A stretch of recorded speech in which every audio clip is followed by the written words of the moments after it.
Кеше маған Instagram арқылы бір жігіт хабарласты.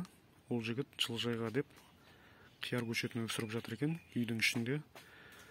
Үйдің ішінде болғандықтан күннің көзін көрмегендіктен бойлары ұзарып, жіңішке болып, ұзын болып өсіп, көшеттердің барлығы түгелдей жарамай қалған. Енді сол жігіттің қателігін қайталамау үшін сіздер де ерте бастан егіп жатсаңыздар, бұндай көшеттерге күннің көзі жақсы түсетін жер керек, жылыжай немесе азаннан кешке дейін күннің көзі жақсы түсетін терезенің алдына қоюға да болады, немесе фитолампы қолдануға болады арнайы. Енді сол жігіттің қателігін жасамау үшін мүмкін болса күннің жақсы түсетін жерге өсіріңіздер көшетті. Мынаны қызанақтың көшеті, бұл қазір ғана үйден алып шықтым, бұл енді осылай жарып өніп шығып жатыр.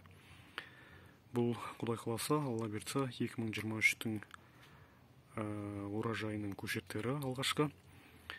Алла қаласа осы жылыжайда өсіретін боламыз енді ары қарай.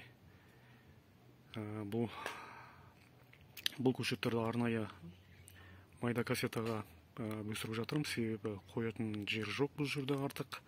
Сол себепті кішкене осыда өсіреміз, сосын бекөрекпе жасап үлкендеу қалтаға немесе кассетаға қондыратын боламыз алдағы уақытта. Міне, көшет өсірген кезде осындай қателіктерді жіберіп алмаңыздар. Еңбектеріңіз бекерге зая кетпесін.